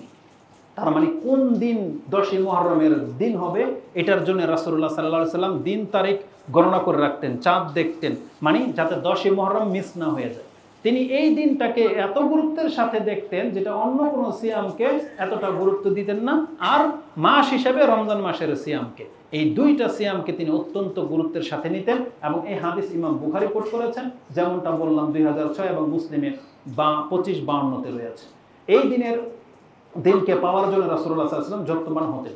এই সিয়ামকে সবচেয়ে উত্তম সিয়াম বলা হয়েছে, যেটা একটু আগেই সে হাদিসটা বলেছিলাম। আন আবি হুরায়রা ক্বালা ক্বালা রাসূলুল্লাহ সাল্লাল্লাহু আলাইহি ওয়াসাল্লাম আফদালুস সিয়াম বাদা রমাদান শাহরুল্লাহিল মুহররম। রমজান মাসের পরের সবচেয়ে শ্রেষ্ঠ সিয়াম হচ্ছে মুহররমের সিয়াম, যেটা আপনি হাদিস মুসলিমে পেয়ে যাবেন। 2645 হাদিসটি রয়েছে। এই দিনে সিয়ামের ফায়দা কি, তাহলে মর্যাদা তো জানলেন, ফায়দা কি? ফায়দা আমরা সবাই জানি, তারপর হাদিসটা বলে দিই। আন আবি কাতাদা আল আনসারী আন্না রাসূলুল্লাহ সাল্লাল্লাহু আলাইহি ওয়াসাল্লাম সুইলা আন সাওমি ইয়াউমি আশুরা। রাসূলুল্লাহ সাল্লাল্লাহু আলাইহি ওয়াসাল্লামকে আশুরার সিয়াম সম্পর্কে জিজ্ঞাসা করা হলে ফাকালা, রাসূল বলেছেন, আহতাসিবু আলাল্লাহি আইয়ুকাফিরা সানাতাল মাদিয়া, আমি আল্লাহর কাছে আশা করি মুহররমের সিয়াম রাখলে আল্লাহ তার অতীতের 1 বছরের পাপকে মাফ করে দিবেন। এই হাদিসটা ইমাম মুসলিম কোট করেছেন, যেটা আপনি 2636-এ পেয়ে যাবেন সিয়ামের অধ্যায়, মানে 2636। এই একটা আমল ছাড়া 10ই মুহররমের আমাদের আর কিছু করণীয় নাই। এই শুধু সিয়ামটাই রাসূল সাল্লাল্লাহু থেকে প্রমাণিত রয়েছে, কারণ রাসূল সাল্লাল্লাহু নিজে সিয়াম রেখেছেন, ওয়া আমারা বিসিয়ামিহি, এবং আমাদেরকেও আদেশ করেছেন সিয়াম রাখতে। কেন? এই কারণটা বলে দিই। মূলত এই দিনটা ছিল ইহুদিদের কাছে সম্মানিত, এই দিনটা ছিল খ্রিস্টানদের কাছে সম্মানিত, কিন্তু রাসূলুল্লাহ সাল্লাল্লাহু আলাইহি ওয়াসাল্লাম সম্মান দেওয়ার পেছনে কারণ কি? আব্দুল ইবনে আব্বাস তিনি বলেন যে রাসূল সাল্লাল্লাহু আলাইহি ওয়াসাল্লাম যখন মদিনাতে আসলেন এবং ইহুদিদেরকে যখন জিজ্ঞেস করলেন যে তোমরা সিয়াম কেন রাখো, তো তখন তারা এই কথাটাও বলেছিল, হাযা ইয়াউমুন আযীম নাজ্জাল্লাহু ফীহি মূসা ওয়া কওমা ফাসামা মূসা শুকরান লিল্লাহ। আল্লাহ যে মূসা আলাইহিস সালামকে এই দিনে বিজয় দান করলেন, যার ফলে মূসা আলাইহিস সালাম পরবর্তী বছর থেকে এই দিনটাতে আসলেই তিনি শুকরিয়া স্বরূপ সিয়াম পালন করতেন। ওয়ানাহানু নাসুম, তাই আমরাও সিয়াম পালন করি, এটা বলেছিল ইহুদিরা। জবাবে রাসূল সাল্লাল্লাহু কি বলেছেন জানেন? নাহানু আহাক্কু বিমূসা মিনকুম, আমি এবং আমার উম্মাহ মূসা আলাইহিস সালামের বেশি আপন ইহুদিদের চেয়ে, তোমাদের চেয়ে আমরা মূসার বেশি আপন। মূসা আমার ভাই, আমাদেরকে বলা হয়েছে তোমাদের ভাই হচ্ছে মূসা। তার মানে মূসার খুশি মানে আমাদের খুশি। তাই রাসূলুল্লাহ সাল্লাল্লাহু আলাইহি সাল্লাম ওই মূসা আলাইহিস সালামের সুন্নাহটাকে বাস্তবায়ন করে গেছেন, যার ফলে রাসূল নিজেও সুন্নাহ হিসেবে সিয়াম রেখেছেন, আর আমরা রাসূল সাল্লামের সুন্নাহ হিসেবে এই দিনের সিয়াম পালন করি। এটা হচ্ছে আশুরার সাথে ইসলামের সম্পর্ক। এতক্ষণ যেটা জানলেন, এর বাইরে আর কোনো ইতিহাস নাই, থাকতে পারে যেগুলো আমাদের অজানা, তবে অথেন্টিকভাবে যেটা জেনেছি সেটা আমি আপনাদের কাছে পেশ করলাম। এটা হলো আমাদের সাথে ইসলামের মুহররম এবং আশুরার সম্পর্ক। এখন বাকি থাকে তাহলে এগুলো নিয়ে কোনো আলোচনা করা হয় না, বরং এই মাসের খুতবাগুলোতে শুধু কারবালা নিয়ে আলোচনা করা হয়। তাহলে কারবালার সাথে আশুরার কি সম্পর্ক, 5 মিনিটে আমি দ্বিতীয় খুতবায় সেই জিনিসটা আপনার কাছে উল্লেখ করব। তাহলে আমরা এই প্রথম খুতবায় যেটা জানলাম হিজরি সনের ইতিহাস, মুহররম মাসের মর্যাদা এবং মুহররম মাসের মধ্যে আশুরার দিনের মর্যাদা এবং আশুরার দিনের করণীয় বর্জনীয় কি সেটা আমরা জানলাম। সিয়াম সম্পর্কে একটা শুধু তথ্য বাকি থেকে গেছে, যে সিয়াম কয়টা? মুহররমের আশুরার দিনের সিয়াম একটাই, এটা থাকলেই আপনি 1 বছরের গুনাহ মাফ হয়ে যাবে। কিন্তু আমরা কেন 2টা থাকবো, 9 এবং 10? কারণ রাসূলুল্লাহ সাল্লাল্লাহু আলাইহি সাল্লাম বলেছেন, খালিফুল ইয়াহুদি ওয়াল মাজুস, তোমরা অগ্নি পূজা এবং ইহুদিদের বিরুদ্ধাচরণ করবে, সব সময় এদের খেলাফ করবে, ওরা যা করবে তার উল্টাটা করবে তোমরা। তখন সর্বশেষ বছর রাসূলুল্লাহ সাল্লাল্লাহু আলাইহি ওয়াসাল্লাম যে বছরে ইন্তেকাল করেছেন সেই বছরের ঘটনা, তিনি আমাদেরকে সিয়াম রাখার যখন আদেশ করেছেন, তখন আব্দুল ইবনে আব্বাস বলতেছেন, কালু ইয়া রাসূলুল্লাহ হাযা ইয়াউমুন তুআযযিমুহু আল ইয়াহুদ, এই দিনটা তো ইহুদিরা সম্মান করে, ইহুদিরা শুধু সিয়াম রাখে। এই কথা শুনে রাসূল সাল্লাল্লাহু আলাইহি ওয়াসাল্লাম বলছেন, কিভাবে এর খেলাফ করতে হবে? তার মানে সিয়াম ছেড়ে দিবেন না? রাসূল বলছেন, লাইন বাকিতু ইলা কাবিলিন লা আসুমান্না তাসে। আরেকটা বর্ণনার মধ্যে ইনশাআল্লাহ আছে যে ইনশাআল্লাহ লাইন বাকিতু ইলা কাবিলিন লা আসুমান্না আত্তাসে, ইনশাআল্লাহ আল্লাহ যদি আমাকে বাঁচিয়ে রাখে তাহলে আগামী বছর আমি 9 তারিখেও সিয়াম রাখবো। পরবর্তী ওলামারা এই হাদিসকে কেন্দ্র করে 2 ভাগ হয়েছেন। কেউ বলেছেন এখন আর 10 তারিখের মর্যাদা নাই, 9 তারিখে যেহেতু রাসূল সাল্লাল্লাহু আলাইহি ওয়াসাল্লাম ইচ্ছা পোষণ করেছিলেন, তাহলে আমাদের জন্য 9 তারিখের সিয়াম রাখাটাই হলো আশুরার সিয়াম, কারণ 10 তারিখে ইহুদিরা রাখে, এই জন্য আমরা শুধু 9 তারিখে রাখবো। আরেক দল বলেছেন না, 10 তারিখের সিয়াম 10 তারিখের জায়গায় থাকবে, শুধু রাসূলুল্লাহ সাল্লাল্লাহু আলাইহি ওয়াসাল্লাম নিজের পক্ষ থেকে আরেকটা রাখার ইচ্ছা করেছেন, যে ওরা একটা রাখে আমরা 2টা রাখবো, আর এটাই হচ্ছে সুন্নাহর সবচেয়ে বেশি কাছাকাছি। এই জন্য আমরা 9 তারিখ এবং 10 তারিখ সিয়াম রাখবো। কারো যদি মিস্টেক হয়ে যায় তাহলে সে 10 তারিখ এবং 11 তারিখ রাখুন, এটা আমাদের পক্ষ থেকে আহ্বান থাকবে। তারপরেও যদি কোনো ব্যক্তি অপারগ থেকে থাকেন তাহলে আপনি 11-12 তারিখে রাখেন, এগুলো হচ্ছে ইজতিহাদি মাসলা, ওগুলোর দিকে আমরা যাব না। যদি কোনো ব্যক্তির এরকম কোনো ঘটে যায় তার মানে আপনি রেখে নেন, আল্লাহ সুবহানাহু ওয়া তাআলা যদি আপনাকে নেকি দিয়ে দেবেন, তবে 10 তারিখ যেন মিস না হয় এটা মাথায় রাখেন। তাহলে আমাদের জন্য সুন্নাহ হলো এই মাসের 9 তারিখ এবং 10 তারিখ জেনে আমরা সিয়াম পালন করব। আল্লাহ যেন আমাদেরকে তৌফিক দান করেন, আমিন। আকুলু লিকাউলি হাযা আস্তাগফিরুল্লাহ লি ওয়া লাকুম ওয়া লিসাইরিল মুসলিমিন ফাস্তাগফিরু ইন্নাহু হুয়াল গফুরুর রহিম। আলহামদুলিল্লাহি রাব্বিল আলামিন ওয়াসসালাতু ওয়াসসালামু আলা আশরাফিল আমবিয়া ওয়াল মুরসালিন নবিয়িনা মুহাম্মাদিন ওয়া আলা আলিহি ওয়া সাহবিহি আজমাইন ওয়া বা'দ। আশা করি এই প্রথম খুতবায় যতগুলো বিষয় বলা হয়েছে আপনারা খুব ভালো করে বুঝতে পেরেছেন। তারপরে না হলে এখানে নাম্বারিং সহ ভিডিওটা আপলোড হচ্ছে, ইনশাআল্লাহ এখান থেকে দেখে নিন যদি কোনো কথা ছুটে গিয়ে থাকে বা মিস্টেক হয়ে গিয়ে থাকে। এবার আসুন দ্বিতীয় পর্বে আমরা জানবো যে পরবর্তীতে এখন আশুরা বলতে কারবালার ঘটনাটাকে টেনে নিয়ে আসা হয়, সেটাই বা কেন? এটা একটা হৃদয় বিদারক একটা ঘটনা, কঠিন মুসলিমদের উপরে একটা ঘটনা ঘটে গেছে। সেটা হচ্ছে 61 হিজরিতে। এটা ছিল রাসূল ইসলামের ইন্তেকাল পর্যন্ত এই ঘটনা। আর রাসূলুল্লাহ সাল্লাল্লাহু আলাইহি ওয়াসাল্লামের ইন্তেকালের প্রায় 50 বছর 51 বছর পরে গিয়ে আরেকটি ঘটনা ঘটতেছে। সেটা কি? আহলে বায়াত রাসূল ইসলামের নিজের সন্তান হাসান হোসেন তার নিজেরই সন্তান, কারণ রাসূল ইসলাম বলছে এটা আমার সন্তান। ফাতেমা রাদিয়াল্লাহু তাআলার সন্তান নিজের সন্তান, রাসূল ইসলাম বলেছেন আমার এই সন্তান, এইভাবে বলেছেন রাসূল ইসলাম। এই হাসান হোসাইন, তা হোসাইন রাদিয়াল্লাহু তাআলা আনহু এবং তার সপরিবারের সহ অসংখ্য সাহাবীকে এবং রাসূল ইসলামের বংশের নিজের আহলে বায়াতের লোকদেরকে কারবালাতে নির্মমভাবে শহীদ করা হয়েছিল। আর দুর্ভাগ্যবশত সেই ঘটনাটা এই 10 মুহররমে ঘটেছিল। 10 মুহররমে কারবালার প্রান্তরে ঘটেছিল, এই আশুরার দিনেই ঘটেছিল, কিন্তু খুব কঠিনভাবে। এটা আমরা সবাই জানি, কম বেশি শুনেছি। তবে এর সাথে আমাদের কি সম্পর্ক? আমাদের সম্পর্ক শোক পালন করা না, তাজিয়া করা না, বরং ওদের উপরে লানত বর্ষণ করা, ওদেরকে গজবের দোয়া করা, যাদের মাধ্যমে এই ঘটনাটা ঘটেছিল। ইরানের এই অগ্নিপূজক যারা নিজেদেরকে শিয়া দাবি করে, যারা মনে করে যে এরা আলী রাদিয়াল্লাহু তাআলার সঙ্গী, বরং এরাই হত্যা করেছে হাসান রাদিয়াল্লাহু তাআলা আনহুকে, এরাই হত্যা করেছে হাসান হোসেনের পিতা আলী রাদিয়াল্লাহু তাআলা আনহুকে, এরাই ওমর রাদিয়াল্লাহু তাআলা আনহুকে হত্যা করিয়েছে, এবং এরাই সাহাবীদের চরম শত্রু। কিন্তু মায়া কান্না কাঁদে, মায়া কান্না কাঁদে। আর অধিকাংশ মুসলিম যারা আছেন এরা কি করে, ধোঁকা খেয়ে যায় তাদের শ্রুত এবং চাকচিক্য ওদের পোশাক দেখে। কারণ ইরানিদের পোশাক তো দেখেন সবচেয়ে ভদ্র, কালো পাগড়ি, কালো একটা আলখেল্লা লাগাবে, তারপরে কত সুন্দর গেট আপ ওদের, ওদের মহিলাদের পর্দা দেখে তা আপনি অবাক হয়ে যাবেন যে ইসলামের মধ্যে একটাই মনে রাষ্ট্র আছে ইরান, যেটা অনেকে দাবিও করে বটে। এত নির্বোধ জাতি যে চিনল না এখন পর্যন্ত মুসলিমদের বন্ধুকে আর মুসলিমদের শত্রুকে। যেই ইরানিরা, যেই শিয়ারা আলী রাদিয়াল্লাহু তাআলাকে হত্যা করিয়েছে, মুয়াবিয়া রাদিয়াল্লাহু তাআলাকে হত্যা করিয়েছে, এবং কি তখনকার যুগে 3 জন সাহাবীকে তারা একই দিনে হত্যা করতে চেয়েছিল এই শিয়ারা। তারপরে রাসূল সাল্লাল্লাহু আলাইহি ওয়াসাল্লাম বলেছেন দাজ্জাল যখন বের হবে এই ইরান থেকেই এই শিয়া অঞ্চলের মধ্যে একটা এরিয়াই আছে, একটা শহরে আছে যেখানে অসংখ্য ইহুদিরা বাস করে বর্তমানে, সেখান থেকে 70,000 ইহুদি এই দাজ্জালের অনুসারী হবে, আর তাদেরকে নিয়েই পুরো পৃথিবীর মধ্যে বিচরণ করবে এই দাজ্জাল। আর এই ইরান থেকেই এই দাজ্জালের উৎপত্তি ঘটবে বা তাদের অনুসারীদের এই দলটা বেরোবে ইরান থেকে। কিন্তু তারপরে মুসলমানরা মনে করে যে আমাদের চাইতে মনে হয় ইরানের মুসলমানরা মনে বেশি বেটার।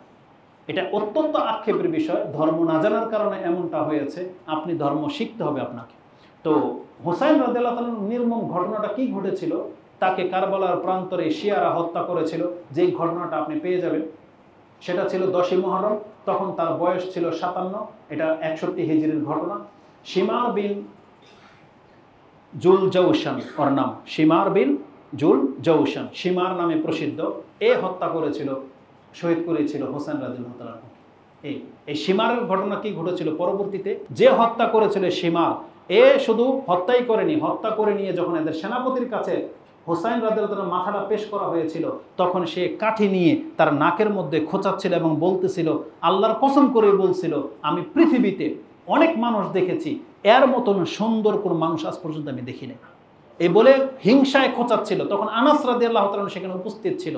তখন বলতে তুমি সাবধান হও, কারণ এই চেহারাটা রাসূলের সাথে মিলে যায়। যত চেহারা আছে তার মধ্যে সবচেয়ে নিকটবর্তী চেহারা হচ্ছে হোসাইন রাদিয়াল্লাহু চেহারা, তিনি ছিলেন রাসূল নামের মতো চেহারা অধিকারী।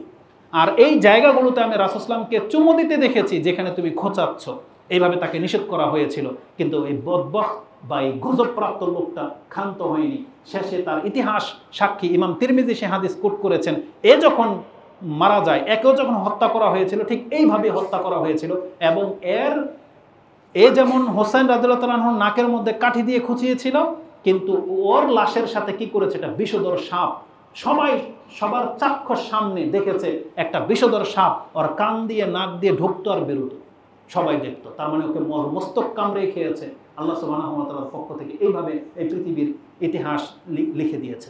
হোসেন রাদিয়াল্লাহু তাআলা যখন কারবালাতে ইরানের উদ্দেশ্যে যান, শাম দেশের উদ্দেশ্যে, তখন সাহাবায়ে কেরামরা তাকে এই বলে নিষেধ করে দিয়েছিলেন, আপনি সেখানে যেয়েন না, এরা হচ্ছে গাদ্দার জাতি, এরাই আপনার পিতা আলী রাদিয়াল্লাহু তাআলাকে হত্যা করেছে। এই কথাটা হাদিসের মধ্যে আপনি পেয়ে যাবেন, যেটা হোসেন রাদিয়াল্লাহু তাআলাকে নিষেধ করা হয়েছিল, তারপরেও তিনি গিয়েছিলেন, তার তকদির তাকে এখানে টেনে নিয়ে গিয়েছে। তাহলে এই ঘটনাটার সাথে আমাদের করণীয় কি? ইসলাম আমাদেরকে শিখিয়েছেন, কারণ আমাদের ইসলাম হচ্ছে রাসূল ইসলামকে কেন্দ্র করে, তার জীবদ্দশায় যা কিছু ঘটেছে এটি আমাদের ইসলাম। রাসূল ইসলামের জীবদ্দশায় তার ছেলে, নিজের ছেলে মারা গেছে। একজন নাম হচ্ছে ইব্রাহিম, একজন নাম হচ্ছে তাহের, একজন নাম হচ্ছে কাসেম। এই ছেলেগুলো রাসূল ইসলামের ঔরসজাত সন্তান খাদিজা রাদিয়াল্লাহু তাআলা আনহার গর্ভ থেকে আসছিল। আরেকজন ছিল মারিয়া কিপ্তিয়া, তার ঘর থেকে এসেছিল ইব্রাহিম। 3টা ছেলে রাসূল ইসলামের জীবদ্দশায় ইন্তেকাল করেছেন। তার জীবদ্দশায় 3টা মেয়ে ইন্তেকাল করেছেন। তার মানে এরা কি আমাদের জন্য গুরুত্বপূর্ণ ব্যক্তি না? রাসূল ইসলামের জীবদ্দশায় হামজা রাদিয়াল্লাহু তাআলাকে শহীদ করা হয়নি, হানজালাকে শহীদ করা হয়নি। তারপর রাসূল ইসলামের জীবদ্দশায় সবচেয়ে প্রিয় ব্যক্তিগুলো কি উহুদের যুদ্ধে শহীদ হয় নাই? তো রাসূলুল্লাহ সাল্লাল্লাহু আলাইহি সাল্লামের জীবনে যেমন সুখ স্বাচ্ছন্দ্য এসেছে, তেমন দুঃখ কষ্ট এসেছে। রাসূল কি করতেন? সুখের সময় কি করতেন, দুঃখের সময় কি করেছেন? যখন তার আপন ছেলে কোলে ইন্তেকাল করে, তখন রাসূলুল্লাহ সাল্লাল্লাহু আলাইহি ওয়াসাল্লাম সেই দিনটি কবে ছিল তিনি কি আমাদেরকে জানিয়েছেন? পরবর্তী সাহাবীরাকে সেই দিনটা উদযাপন করেছে। রাসূল সাল্লাল্লাহু যেই দিন ইন্তেকাল করেছেন, পরবর্তী সাহাবীরাকে সেই দিনটা উদযাপন করত বা শোক পালন করত? কিছুই করত না। কিন্তু আশ্চর্যের ব্যাপার হলো, আপনাকে আমি একটা ইতিহাস বলি। আচ্ছা, কে আছেন এমন বলতে পারবেন? তার আগে বলেন তো দেখি, হোসেন রাদিয়াল্লাহু তাআলা আমাদের জন্য যত গুরুত্বপূর্ণ বিষয়, তার পিতা আলী রাদিয়াল্লাহু তাআলা কি মর্যাদা কি কম না বেশি? তার চাইতে বেশি মর্যাদাবান কি ওসমান নয়? তার চাইতে বেশি মর্যাদা কি উমর রাদিয়াল্লাহু তাআলা নয়? তার চাইতে বেশি মর্যাদা কি আবু বকর সিদ্দিক নয়? তাহলে তাদের মধ্যে তিনজনকেই তো শহীদ করা হয়েছে। ওমর রাদিয়াল্লাহু তাআলাকে শহীদ করা হয়েছে, তারপরে সেনসিটিভ জায়গায়, আপনার তো কলিজা ফেটে যাওয়ার কথা। যেই জায়গাতে দাঁড়িয়ে রাসূল সালাত পড়তো সেই জায়গাতে ওমর রাদিয়াল্লাহু তাআলা সালাত আদায় করতেছেন এবং নামাজ অবস্থায় ফজরে তাকে শহীদ করে দেওয়া হচ্ছে। একজন মুসলিম বলেন তো দেখি সেই ঘটনাটা কোন দিন ঘটেছিল? আপনি জানেন না। আলী রাদিয়াল্লাহু তাআলাকে কবে হত্যা করা হয়েছে আপনি জানেন না, কোন মাসে? আমাদের ইতিহাস এগুলো মুছে ফেলা হয়েছে, শুধু হোসেন রাদিয়াল্লাহু তাআলাটাই আপনি জানেন। কারণটা কি? কারণ এর পৃষ্ঠপোষকতা হচ্ছে এই শিয়া ইহুদি, এটা আরেক ইহুদি।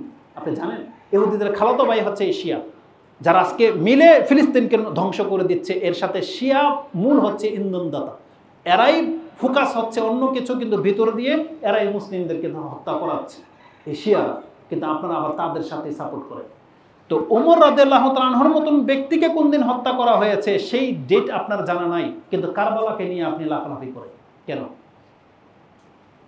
আপনাকে সংক্ষিপ্ত ইতিহাস জানিয়ে দিই। ওমর রাদিয়াল্লাহু তাআলাকে শহীদ করা হয়েছিল যেই দিন, সেটা ছিল 24 জিলহজ, হজের মাস। চিন্তা করা যায় 24 জিলহজ, যেটা ছিল হারাম মাস।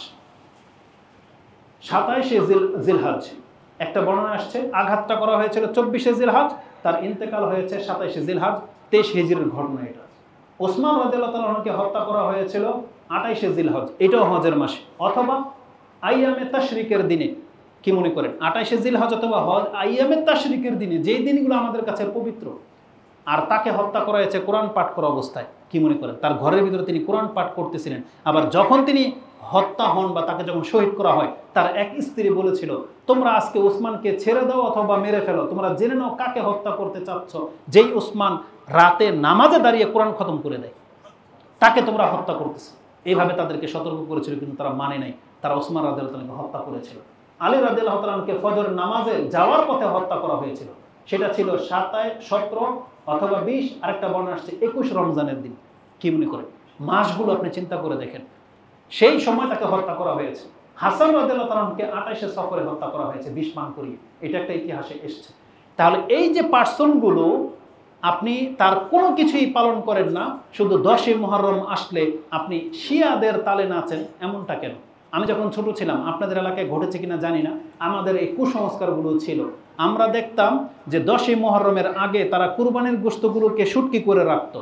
কেন? ওই যে 10ই মুহররমের দিন তারা সেই গোশত দিয়ে খিচুড়ি পাক করবে, শরবত বানাতো।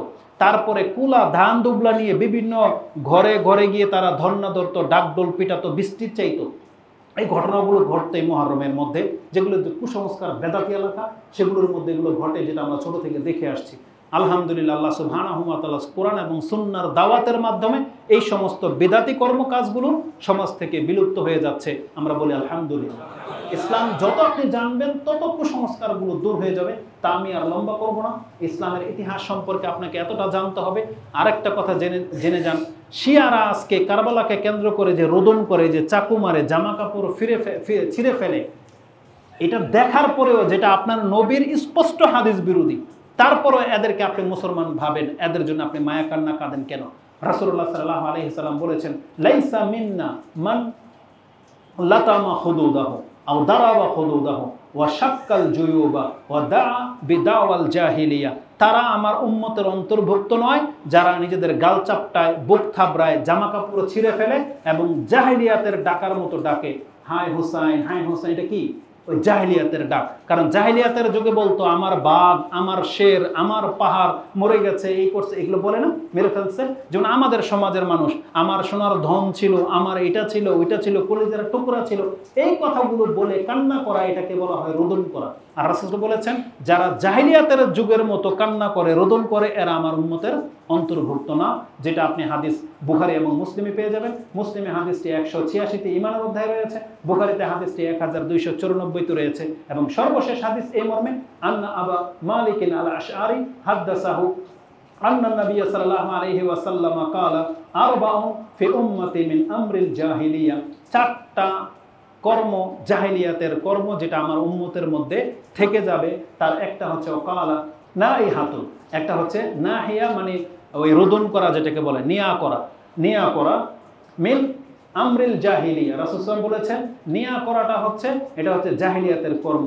ইজা লাম তাতু কাবলা মাউতিহা, যারা এই নিয়া করেছে, রোদন করেছে, তারা যদি মরার আগ মুহূর্ত হলেও যদি তওবা না করে মরে, তুকামু ইয়াউমাল কিয়ামাতি ওয়া আলাইহা সিরওয়ানুন মিন কিতরানিন ওয়া দিরআতুন মিনাল জারাব।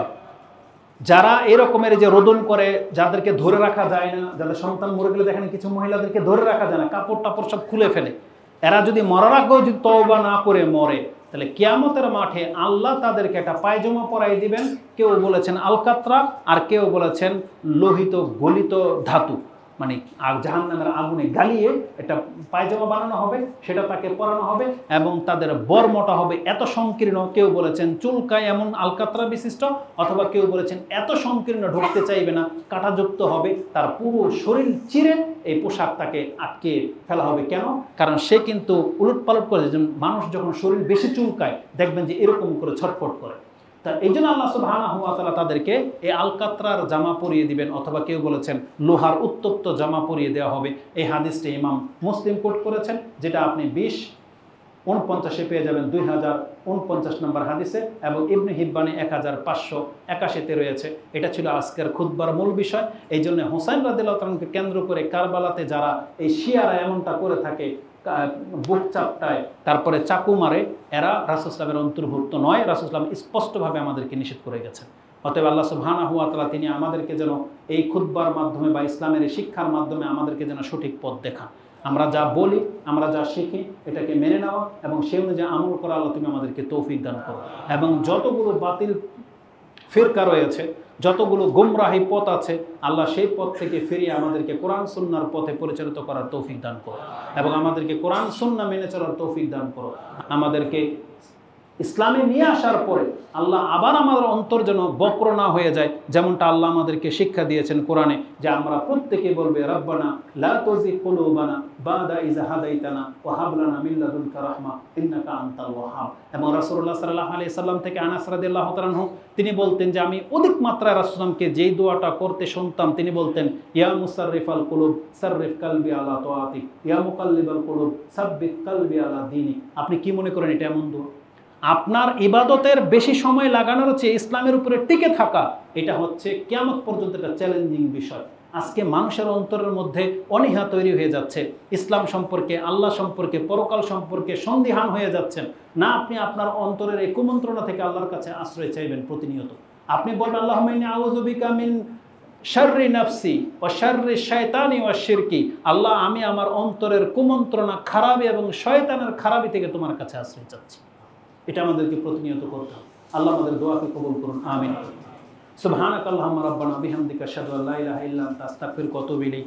ইবাদাল্লাহ রাহিমাকুমুল্লাহ, ইন্নাল্লাহা ইয়ামুরুকুম বিল আদলি ওয়াল ইহসান ওয়া ইতা'i যিল কুরবা ওয়া ইয়ানহা আনিল ফাহশা'i ওয়াল মুনকারি ওয়াল বাগি ইয়া'iযুকুম লাআল্লাকুম তাযাক্কারুন। উযকুরুল্লাহা ইয়াযকুরুকুম ওয়া লাযিকরুল্লাহি আকবার ওয়াল্লাহু ইয়া'লামু মা তাসনাউন। আসসালামু আলাইকুম ওয়া রাহমাতুল্লাহি ওয়া বারাকাতুহু।